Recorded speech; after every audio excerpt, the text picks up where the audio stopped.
మీకు ఈ వీడియో నచ్చితే లైక్ చేయండి, సబ్స్క్రైబ్ చేయండి. కార్తీక్ వాళ్ళ ఇంట్లో నుండి వచ్చేసి అద్దె ఇంట్లో ఉంటున్నారని తెలుసుకొని వాళ్ళ నాన్న అక్కడి నుంచి నవ్వుతూ ఉంటారు. అక్కడున్న కార్తీక్ మాత్రం వాళ్ళ నాన్నని చాలా కోపంగా చూస్తూ ఉంటాడు. అది చూసిన వాళ్ళ నాన్న మాత్రం నన్ను కొడుకు అవమానించాడు, భార్య కూతురు అలా మా మామగారు కూడా అవమానించారు. కానీ నాకు అప్పుడు ఎలాంటి బాధ అనిపించలేదు, కానీ ఇప్పుడు బాధ అనిపిస్తుంది అని చెప్పేసి అంటూ ఉంటాడు. ఆ మధ్య చూడగానే అక్కడున్న కార్తీక్కి చాలా కోపం వచ్చి కాలు దూకుతూ ఉంటాను. అది చూసిన వలన ఏంటి కోపం వస్తుందా, సరే సరే అయితే నీ కోపనికి ఒక ఫేవర్ చేస్తానని ఇక్కడికి వచ్చాను అని చెప్పేసి అంటూ ఉంటాడు. అలా మాటలు వినగానే అక్కడున్న కార్తీక్ వాళ్ళ నాన్నని చూస్తూ ఉండిపోతాడు.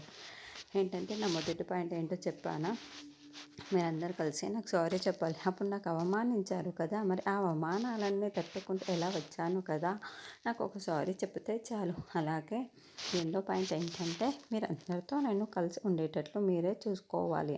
అలా అయితే ఈ కార్తీక్‌కి ఆస్తి మొత్తం రాసి ఇచ్చేస్తాను. ఆ రెస్టారెంట్ పెట్టుకోవడానికి ఎంత ఖర్చు అవుతుందో మొత్తం నేనే చూసుకుంటాను అంటాడు. ఆ మాటలు వినగానే అక్కడ ఉన్న వాళ్ళు ఒక్కసారిగా షాక్ అయిపోయి కార్తీక్ వాళ్ళ నాన్న వైపుకు చూస్తూ ఉండిపోతాడు. ఏంటి, నేను ఏదైనా తప్పు మాట్లాడానా? మీరిద్దరు కలిసి నాకు సారీ చెప్పమన్నాను. ఆ రోజు నన్ను అంత అవమానించారు కదా మీరు, అందుకే నువ్వు నీ కొడుకు కలిసి నాకు సారీ చెప్పండి. అలాగే తర్వాత మనం అందరం కలిసి ఉండేటట్లు చూసుకోవాలి, అంతే కదా అడిగాను. ఇదేమీ పెద్ద మాటలు కావు కదా, మీరు ఇవన్నీ చేస్తేనే ఆవదాసి మొత్తం కార్తీక్‌కి రాసి ఇచ్చేస్తాను అని చెప్పేసి అంటూ ఉంటాడు.